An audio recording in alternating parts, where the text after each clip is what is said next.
What's going on, guys? Welcome back. And as promised, I am here yet again to talk about the most recent 4 episodes of The Bad Batch Season 3, those being episodes 5 through 8. We are officially past the halfway point of this season, and I don't think there's been a bad episode yet. So without further ado, let's jump straight into it with Episode 5, The Return, which might as well be called Crosshair and Hunter's therapy session. Right away, I love that we're immediately given a reminder of the tremor Crosshair has developed in his hands as a result of the testing he underwent on Mount Tantus, symbolizing that he's gradually losing the one thing he thought made him special.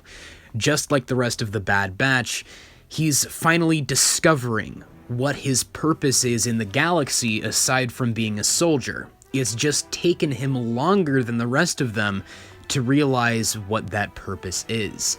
After they reunite with Echo, the team decides to pay a visit to the outpost from the best episode of Season 2 in order to decrypt the information on Nala Se's datapad, and when our characters arrive on Barton 4, we're given some beautiful visual symmetry with that same episode on this planet from Season 2, and we get some fantastic character moments, like Crosshair honoring Mayday and his fallen comrades, and we also see the tension between Hunter and Crosshair bubbling to the surface as Hunter pushes Crosshair to reveal his reasons for betraying the Empire, and Crosshair admits to having killed his superior officer. The characters have words with each other that cut deep. Hunter reasonably feels betrayed by Crosshair, but Crosshair points out the sacrifices he made to try and help them, and that he was the one who helped Omega escape while Hunter failed to protect her. While the characters are expressing unfiltered emotions during this scene, there is still a shred of truth to what they're saying. After working together to make their way out of a dire situation, some level of trust is restored between the two of them. And at the end of the episode, we have another great scene between the two, where rather than antagonizing Hunter as he had earlier, Crosshair opens up and admits the guilt he feels over his past mistakes. Hunter tells him that he has similar regrets, but all they can do is move on and keep trying to be better.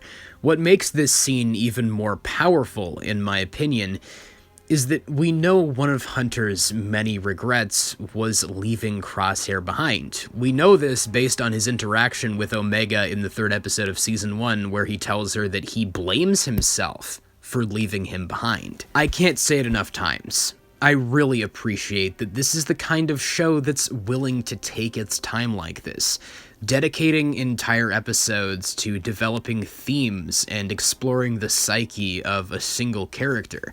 If this were a badly written show, we would have gone from the somewhat eerie and foreboding ending of Episode 4 to the next episode where all's forgiven and the characters are just bros again. There were a lot of complicated emotions these characters needed to address, and this episode gave them the chance to do that. It was a crucial step in Crosshair's ongoing character development. He returned to the place that changed him and paid respect to the person who shaped him into who he is now, confronting his trauma in the process and moving forward with hope for the future. Next up, we've got episodes 6 and 7, Infiltration and Extraction, which I'm going to talk about in the same section since they were designed as one contained story arc. Once again, this show never misses in finding interesting ways to generate conflict between the characters. We see that in these episodes between Crosshair and Captain Hauser, who I forgot had a history as they worked together on Ryloth, and Crosshair arrested Hauser and his squad, which, as we learn, led to many of them being executed. Initially, Hauser's distrust of Crosshair seems to grow, as Crosshair reveals his involvement in the secret clone operative program, but once he witnesses Crosshair's compassion for Omega, he starts to realize that maybe he really has changed, which is confirmed to him when Crosshair says he values loyalty, which does not go both ways with the Empire. Later on, while Crosshair is battling the Operative, which, can I just point out, is amazing symbolic imagery, Crosshair grappling with the physical embodiment of who he once was and had the potential to become. As the Operative is drowning Crosshair and tells him that he chose the wrong side, who should come in to save him at the last second but Hauser? Proving that Crosshair did not choose the wrong side, because unlike with the Empire, for the clones, loyalty does go both ways. By the way, I have to talk about the clone operatives. This idea was technically introduced midway through Season 2, but I didn't dedicate a lot of time to talking about it back then since we didn't know much about it.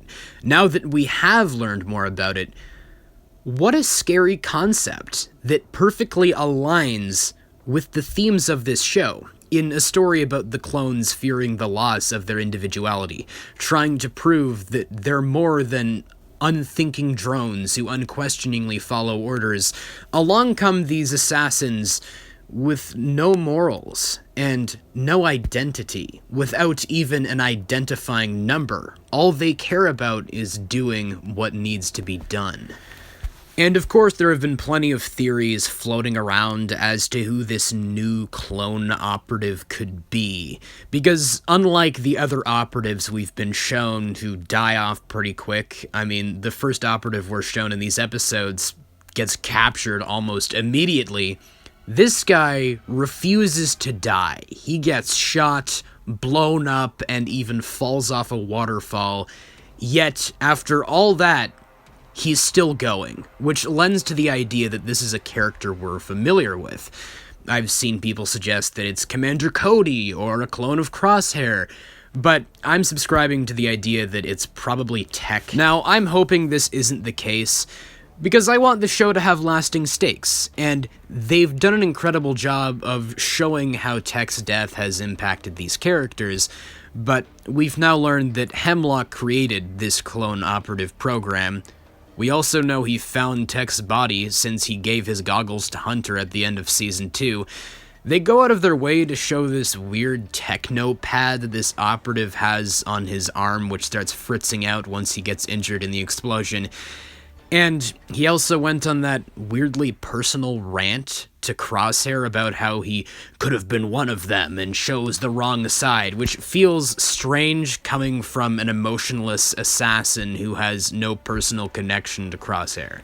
There's even information in these episodes which could contradict this theory, like Crosshair saying he was able to resist the reprogramming due to his defective nature, but assuming this is Tech, they probably found him when he was barely clinging to life, meaning it would be easier to reprogram him and replace parts of his body with cybernetics. This just sounds stupid as I'm saying it. Most likely, this is just a random clone who they are intending to be the antithesis of Crosshair, which works fine. I'll be perfectly happy with that. Plus, we're living in a post-Ahsoka world where Marok ended up being nothing more than a cloud of green smoke. And bringing back Commander Wolf as the one tasked with capturing Omega was a genius narrative choice because it gives Rex the chance to achieve what he was unable to at the end of the Clone Wars Season 7.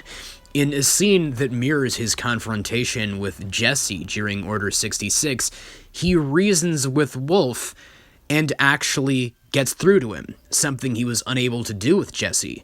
Wolf stands down his men and allows Rex and the Bad Batch the chance they need to escape, which clearly sets him on the path we know he goes on to eventually joining Rex in Rebels. It's moments like these that solidify this show's position as a true successor to the Clone Wars, bringing together all these different clone characters we've come to know over the course of this show and the previous one to see how their ideologies clash and align.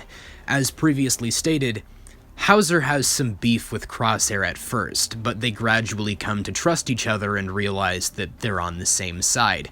Similarly, Wolf and the Operative both serve the Empire, but Wolf still has respect for his clone brethren. Something that the operative just doesn't have. In my opinion, these episodes did everything that the midpoint of a season should.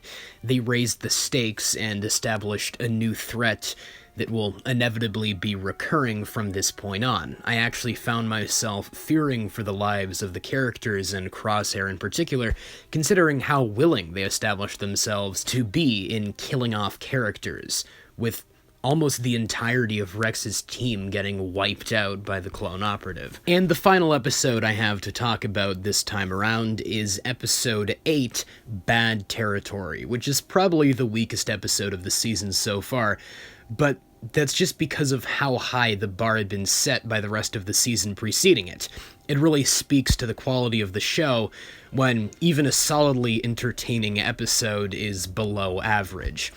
As I had assumed, the characters decide to go looking for Fennec in order to find out information as to what the M-count experiments are that Nala Se is working on. So we've got Hunter and Wrecker helping out Fennec to track down a target, leaving Omega and Crosshair behind on Pabu, where we get some nice scenes between the two, as Crosshair begins to accept the possibility that his hand may never fully heal, and he tries out some of the meditation techniques that Omega learned from Gunji back in Season 2. And I didn't hate this episode by any means, but frankly, there isn't much going on when it comes to the plot. As much as I hate to say it, Fennec Shand continues to be an extremely boring and kind of annoying character. She's been a side character in 2 TV shows and one of the main leads of a season of television, yet we still know nothing about her or what she believes in. All we know is she really likes money. You can have her be cool and good at beating people up all you want. That'll never be an interesting motive for a character. I don't care that she's a bounty hunter, she isn't a good enough character to warrant being brought back like this constantly. The end of the episode does strongly hint at what's next in the coming episodes, as Fennec contacts an unknown individual and informs them of the Bad Batch's whereabouts. If I were to guess, this is another bounty hunter we're familiar with. We've already seen Cad Bane and Asajj Ventress in the trailers, so it's probably Ventress, since it wouldn't make sense for Fennec and Cad Bane to be in contact because they came to blows back in Season 1, so the Bad Batch will probably bump into Ventress, reluctantly team up with her, and she'll tell them about the true nature of M-counts. I don't know, I guess we'll just have to wait and see. But that's pretty much all I have to say about these 4 episodes. This season is continuing to deliver mostly everything that I've wanted, and hopefully these next few episodes will continue to ramp things up as we head into the finale of the series. But you guys let me know, what are your thoughts on these episodes? Do you agree with me? Do you disagree with me? Just whatever your thoughts are. Please let me know them all in the comments below. And of course, as always, I hope you guys have a great day. Take care.